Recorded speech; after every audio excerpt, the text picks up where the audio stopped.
국회가 오늘 밤 본회의를 열어 긴급 재난지원금 지급을 위한 2차 추가 경정 예산안을 처리합니다. 국채 발행 규모를 놓고 여야 간 막판 줄다리기 협상이 이루어지고 있는데 오늘 밤 처리는 크게 문제가 없을 것으로 보입니다. 국회 취재기자 연결하겠습니다. 최민기 기자.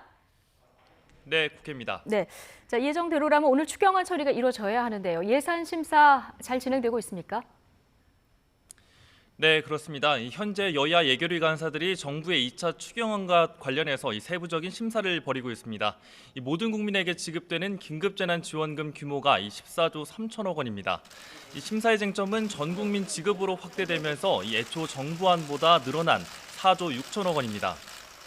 이 가운데 3조 6천억 원에 대해서 국채를 발행해 충당하고 나머지 1조 원은 세출 조정을 통해 마련한다는 게 민주당과 정부의 입장입니다. 하지만 통합당은 최대한 빚을 줄여야 한다며 기존에 편성된 예산의 세출 구조 조정 폭을 더 늘릴 것을 요구하고 있습니다. 국채 발행 규모가 결정되면 어느 사업 항목에서 세출을 조정할지에 대해서도 막판 협상이 이어질 것으로 보입니다. 심사가 마무리되면 추경안은 오늘 밤 9시 열리는 국회 본회의에 상정돼 처리되게 됩니다.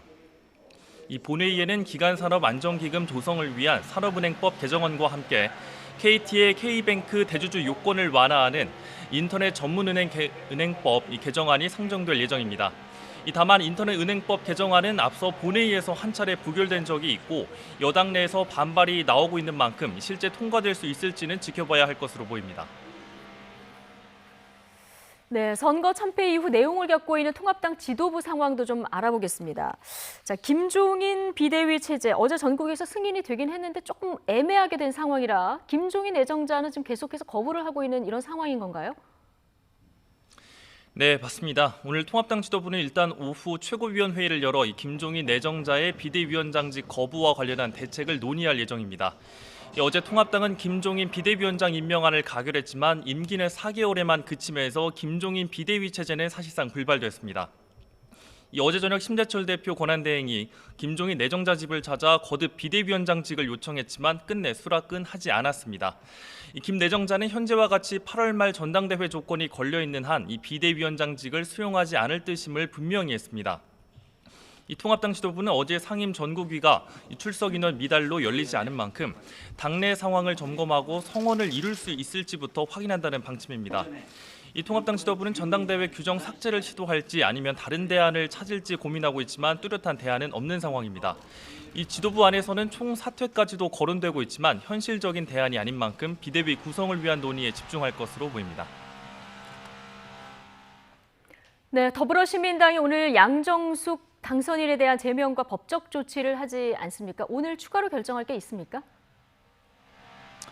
네, 그렇습니다. 더불어시민당은 오늘 오후 최고위원회를 열고 양정숙 당선인에 대한 제명과 법적 조치를 최종 결정합니다. 어제 당 윤리위에서 결정한 제명을 확정하는 절차입니다.